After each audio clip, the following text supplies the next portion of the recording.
Labvakar, godātā Latvijas tauta! Ir palikuši pēdējie šī jau teju aizvarītā gada mirkļi.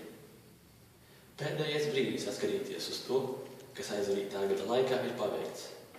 Atcerēties un izvērtēt savas kļūdas, lai nākošā gada laikā tiktu pieņemti vienīgi pareizi un progresīvi lēmumi, kas veicinātu mūsu valsts attīstību.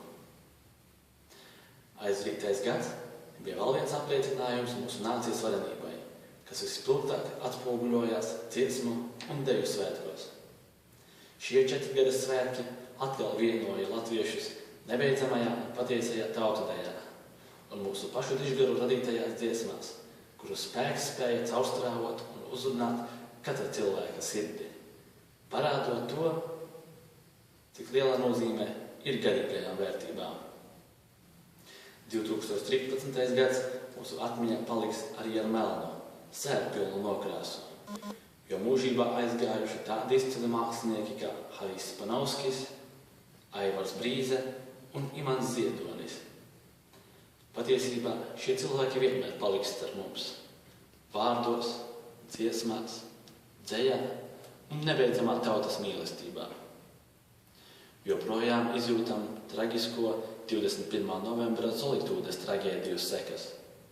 Šī traģēdija parādīja to, cik trausla var būt saikne starp dzīvību un nāvi, kā arī to, ka par dažu cilvēku neizlēmību, alkatību un paviršību nākas maksāt visai tautai, pie tam ar svarīgāko, ko Dievs ir devis, ar dzīvību. Tajā pat laikā šie notikumi parādīja to, cik vienoti un līdzjūtīgi mēs spējam būt brīžos, kad ir vissmagāk, brīžos, kad sažņauta elpa, kaklā parādās nervu kamols un vienīgā vēlme ir sajust otrā spēcīgo plecu. Dārgie latvieši, es vēlu jums ieklausīties vienam otrā, būt iecietīgākiem un mīlēt savus līdzcilvēkus ne tikai svētku reizēs, bet arī ikdienā. Satieciet savus mīļos, apskaviet un pasakiet labus vārdus nevis pienākuma, bet gan nesautīgas mīlestības vadīti. Priekšā ir jauns pārmaiņu gads. Jau pēc dažām minūtēm Latvija pievienosies Eirozonai un kļūs par Eiropas kultūras galvaspilsētu. Šajā gadā noslēgsies vēl viens cikls, un oktobrī ir gaidāmas Saeimas vēlēšanas.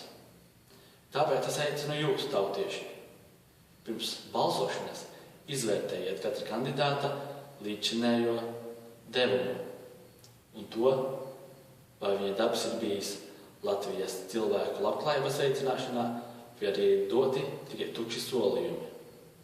Būsim atbildīgi, gan solot, gan pildot. Dārgie Latvijas iedzīvotāji, laimīgu jauno gadu!